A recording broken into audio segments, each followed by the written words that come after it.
नमस्कार, लाइफ लगातार से मैं राजलक्ष्मी आप सभी का स्वागत करती हूँ। चलिए हम आप सभी का परिचय करवा दें 13 साल के सौम्य रंजन से, जिन्होंने अब तक इतनी छोटी सी उम्र में 6 किताबें लिख दी है। हम बात करेंगे सौम्य रंजन से और जानेंगे कि उन्हें इतनी कम उम्र में किताबें लिखने का मोटिवेशन कहाँ से मिला। और साथ ही आप लोगों को बता दूं कि सौम्य रंजन को पुणे से 2020 में यंग अचीवर्स अवार्ड से भी नवाजा जा चुका है। तो हम बातचीत करते हैं सौम्य रंजन से और जानेंगे क्या कुछ खास है किताबों के प्रति उनके लगाव में। सौम्या, आप अपने बारे में बताइएगा कि कहाँ से हैं अब तक, कौन सी क्लास में है, कौन से स्कूल से आपने पढ़ाई की। सबसे पहले तो हमें ये बताइए। जी नमस्कार, मेरा नाम है सौम्य रंजन। मैंने विद्या भारती चिन्मय विद्यालय के स्कूल से पढ़ाई की है। विद्या भारती चिन्मय विद्यालय जमशेदपुर का एक बहुत ही नामी स्कूल है और मैं अभी क्लास 8 में पढ़ रहा हूँ और मुझे लिखने का बहुत शौक़ था पहले से ही, तो मैंने लिखना शायद क्लास 6 में शुरू किया था। अच्छा, क्लास 6 में ही आपने यानी कि लिखना शुरू कर दिया था ना। कैसे किताबें लिखने लगे थे या फिर कभी पोएम्स लिखते थे या फिर कुछ और? नहीं, मैं पहले शॉर्ट स्टोरीज़ लिखता था। शॉर्ट स्टोरीज़ लिखते लिखते मुझे पब्लिशिंग जो प्रोसेस था वो मुझे उसमें कुछ नॉलेज था नहीं, लेकिन जब मैंने लिखना शुरू किया, फिर जब लॉकडाउन हुआ तो मोबाइल में मतलब थोड़ा नॉलेज मेरा बढ़ा और मेरी सिस्टर जो है उन्होंने मुझे नॉलेज भी दिया कि पब्लिशिंग कैसे की जाती है। तो उसके बाद से मेरी जो फर्स्ट 2 किताबें हैं वो शॉर्ट स्टोरीज़ पर ही है। अच्छा, शॉर्ट स्टोरीज़, यानी कि आपकी शुरुआत जो है लेखनी की वो शॉर्ट स्टोरीज़ ही रही। जी। कितनी शॉर्ट स्टोरीज़ थी आपके? एक्चुअली पहला बुक जो है उसमें 30 शॉर्ट स्टोरीज़ है और दूसरा बुक जो है उसमें 25 शॉर्ट स्टोरीज़। आप हमें बता सकते हैं कि वो शॉर्ट स्टोरीज़ किस टॉपिक से रिलेटेबल थी? देखिए, वो बच्चे उसे पढ़ सकते हैं। इट्स चिल्ड्रन फिक्शन बुक्स जो होता है और उसकी कवर पेज जो बहुत मतलब जो प्रोफेशनल है मैंने उनसे मदद मांगी और उनसे डिज़ाइन करवाया और वो बच्चे उसे बहुत अच्छी तरह से पढ़ सकते हैं, समझ भी सकते हैं, क्योंकि वो एक इजी इंग्लिश में लिखा गया है और इसमें कुछ ऐसा वल्गैरिटी कमेंट्स या फिर ऐसा कुछ नहीं है, तो ये ऑफिशियली बच्चों के लिए है। अच्छा, तो आपने शॉर्ट स्टोरीज से शुरुआत की लिखने की। शॉर्ट स्टोरीज देन फिर कैसे इसे आगे बढ़ाया? यह सिलसिला जो है आपका लिखने का वो कैसे क्या कुछ आगे बढ़ा? पढ़ाई में कभी डिस्टर्बेंस हुई होगी, क्योंकि एक बार जब लिखने की लत लग जाती है तो कहीं ना कहीं ध्यान थोड़ा सा इधर उधर भटकता है, तो क्या कुछ रहा? जी, एक्चुअली पढ़ाई में पहली बार तो ऑनलाइन क्लासेस हो रहे हैं, तो पढ़ाई में पहली बार तो रुचि मेरी पहले से ही थी। मतलब पढ़ाई में मैं उतना भी ना मैं टॉपर था ना मैं डम था, तो मैं कम से कम मैंने ट्राई किया कि 85 से 85% अब स्कोर हो जाए और वो होता भी था। तो मैंने लिखना शुरू किया तो शॉर्ट स्टोरीज़, फिर मैंने सोचा कि क्यों ना कुछ बड़ा लिखे। मेरे पास मुझे टाइम नहीं मिलता था लिखने के लिए, बट आफ्टर 12 o'clock मिडनाइट के बाद मैं लिखता था। एक्चुअली 2-3 आवर्स में स्पेंड करता था लिखने के लिए और पढ़ाई में मेरी उतनी भी कम मार्क्स नहीं आते हैं, बट कभी कभी थोड़ा डिस्टर्बेंस हो जाता है। तो पढ़ाई में ज़्यादा डिस्टर्बेंस कभी कभार आता है नहीं, but I always try to score above 85% in all subjects. क्या कुछ आपके ध्यान में है जो आपने लिखा है और सबसे अच्छा रिस्पॉन्स मिला आपको? जी, मेरा रिस्पॉन्स सबसे ज़्यादा मिला है वाइटल ट्रूथ, जो ये मेरा लेटेस्ट बुक है वाइटल ट्रूथ। कैमरे में आप एक बार अपनी किताब ज़रूर दिखाइए। ये जो मेरा बुक है वाइटल ट्रूथ, ये एक पोइट्री बुक है जिसमें लोग को प्रोत्साहित मैंने किया है, जिसमें वो जान सकेंगे कि मतलब अपने जीवन के पथ पर सही रास्ते को कैसे चुना जा सकता है। और कुछ इसमें लव पर भी कुछ पोएम्स है जो शायद ही बहुत लोगों ने पढ़ा है। आई थिंक ये मेरे बुक में से ये मेरा एक पहला बेस्ट सेलर बुक है जो बहुत सारे लोगों ने पढ़ा है और उसे अप्रिशिएट भी किया है। अच्छा, क्या कुछ रिस्पॉन्स मिला आपको लोगों का, अपने घर से, टीचर से, जब उन्हें मालूम चला कि आपने लिखना शुरू कर दिया है और अब आप बुक पब्लिश करने की सोच रहे हैं, तो क्या कुछ रिस्पॉन्स था उधर से? ये तो बहुत अच्छा मोमेंट था कि मेरे टीचर्स ने मुझे अप्रिशिएट किया, क्योंकि मैं जब भी स्कूल जाता था मुझे हर समय डांट पड़ती थी टीचर से, लेकिन फिर जब मैंने लिखना शुरू किया तो सब मुझे समझने की कि बच्चा सिंसियर हो गया है, बच्चा मतलब बुक्स लिखता है, तो मतलब मेरा जो माइंड था वो फोकस्ड हो गया एक चीज़ पे। तो टीचर्स ने मुझे अप्रिशिएट किया। प्रिंसिपल जो थी उन्होंने मुझे पर्सनली कॉल किया, उन्होंने मुझसे बातचीत की और ऐसे ही जो सिलसिला था, और स्कूल में बहुत सारे जो बच्चे हैं वो मुझे पूछने भी लग गए कैसे लिखते हो, मुझे भी थोड़ी टिप्स दो, और ऐसे ही जो टाइमलाइन था वैसे ही हो गया। घर में पेरेंट्स का क्या कुछ रिस्पॉन्स था इसे लेकर?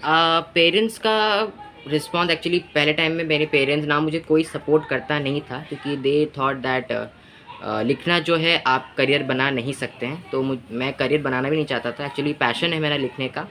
तो मैं जब लिखना शुरू किया, मुझे कोई सपोर्ट नहीं करता था, पर अपनी चीज़ पे मैं डटा रहा मैं, और मैंने लिखना शुरू किया। फिर जब अर्निंग हुई और बहुत से लोग का अप्रिशिएशन मुझ पर आया, तो शायद तब मेरे पेरेंट्स ने मुझे अप्रिशिएट किया।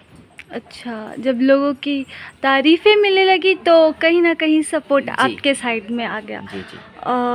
क्या कभी सोचा था कि 2 साल में आप 6 किताबें लिख लेंगे? ये जो लॉकडाउन पीरियड रहा वो आप इसे सबसे इम्पोर्टेंट मानेंगे, क्योंकि खाली समय मिला और लिखने के लिए और काफ़ी टाइम मिला। किताबों से निकल कर बाहरी दुनिया को भी जानने का समय मिला। क्या जी, कहेंगे? लिखने का जो मेरा जो स्टोरी लाइन था, मेरा पूरा जो लिखने का करियर है, जर्नी जो था मेरा, वो पहले से ही बहुत इंटरेस्टिंग रहा। पहले मुझे पता नहीं था कैसे पब्लिशिंग होता है एंड ऑल।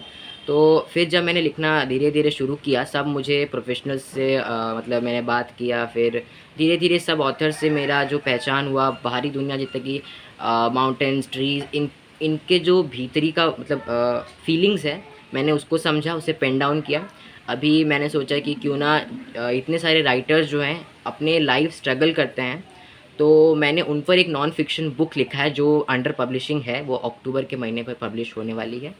तो मैंने उन पर एक नॉन फिक्शन बुक लिखा है जिसमें मैंने उनके जर्नी के बारे में लिखा है, from stardom to the end, and they have a very lovely journey of course. और इस दौरान मुझे बहुत कुछ सीखने को मिला, और सीखना मुझे बचपन से ही पसंद है। लिखने की प्रेरणा कहाँ से मिली है?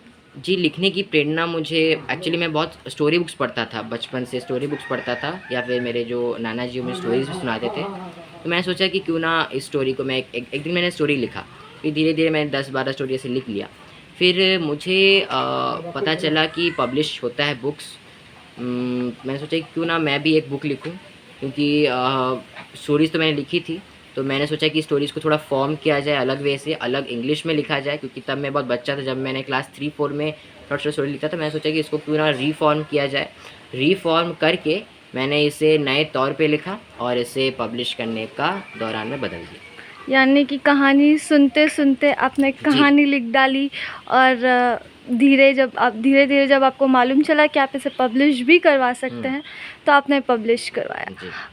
आगे क्या कुछ आपका इसे लेकर, ये राइटिंग जो आपका, ये जैसे कि आपने कहा कि आप इसे कभी भी अपना करियर नहीं बनाना चाहते हैं, जी, ये ऐसी पैशन आपका है। हाँ, देखिए करियर ऐसी बात नहीं है, फ्यूचर के बारे में तो कोई नहीं जानता है आज तक।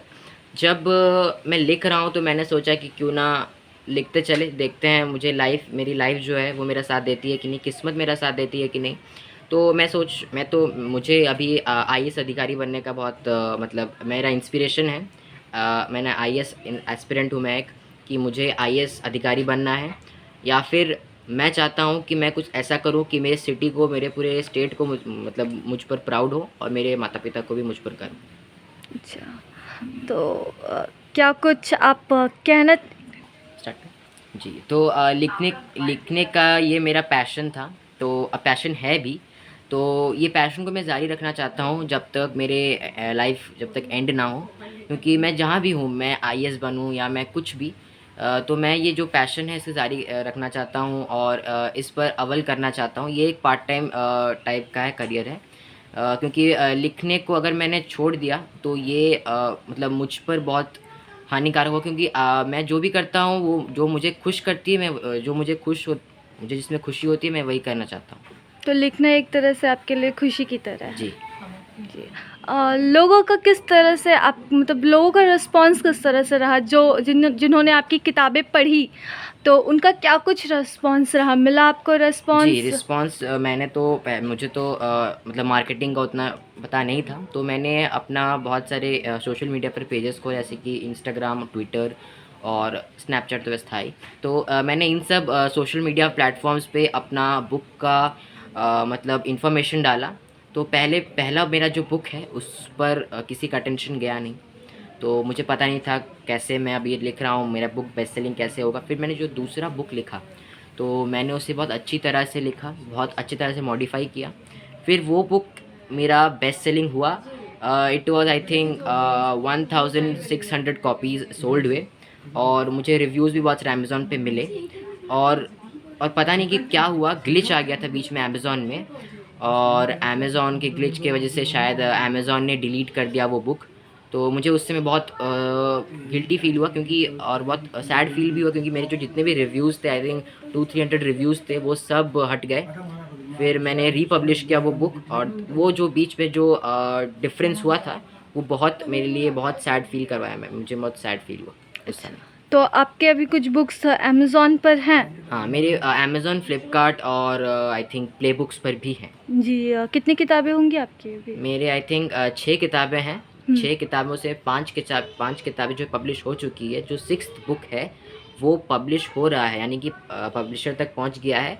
वो बहुत जल्द ही अमेज़ॉन और फ्लिपकार्ट पे उसे ले आएंगे। अच्छा, यानी कि जितनी भी किताबें आपने लिखी है जी। सभी ऑनलाइन उपलब्ध जी। है। और मेरा जो ये किताब है वो शायद ऑनलाइन बुक स्टोर्स पे नहीं, सिर्फ और लीडिंग बुक स्टोर्स पे भी अवेलेबल है। Okay okay. ये हमने देखा कि 13 साल की उम्र में सौम्य ने कहानियाँ सुनते सुनते, अपने नाना जी से कहानियाँ सुनते सुनते कहानियाँ लिखना शुरू कर दिया। और ना सिर्फ कहानी लिखी बल्कि लॉकडाउन के समय का बड़े अच्छे से इस्तेमाल करते हुए सौम्य ने उन किताबों को पब्लिश भी करवाया। यानी कि 2 साल, ये जो 2 साल का समय रहा उसमें सौम्य ने 5 किताबें लिख दी, 5 किताब पब्लिश हो चुकी है और 6ठी किताब अक्टूबर तक पब्लिश हो जाएगी। यह खुद में ही बहुत बड़ी बात है क्योंकि 13 साल की उम्र में शायद कोई स्टूडेंट ये तक डिसाइड ना कर सके कि उसे अपने आगे करियर में क्या बनना है। ऐसे में सौम्य किताबें लिख रहे हैं, लोग उन्हें पढ़ रहे हैं और सभी किताबें अमेज़ॉन, फ्लिपकार्ट पर भी अवेलेबल है। ऐसे में यह बहुत बड़ी बात है जमशेदपुर के लिए, और हम यही उम्मीद करेंगे कि जमशेदपुर ही नहीं बल्कि देश भर से ऐसे युवा लेखक सामने आए जो कि लिखने को अपना पैशन समझते हो और अपने अंदर की जितनी भी भावना है उसे एक किताबों के माध्यम से नींव से, कलम से उतार सके कागज़ पर, और इस तरह से सही समय का इस्तेमाल करते हुए लोगों तक अपनी किताबें पहुँचाए। इसी के साथ नमस्कार, मैं राजलक्ष्मी, लाइव लगातार से। न्यूज अपडेट के लिए आप हमारे चैनल को सब्सक्राइब करें। आप हमें फेसबुक और इंस्टाग्राम पर भी फॉलो कर सकते हैं। बने रहे लगातार.in के साथ।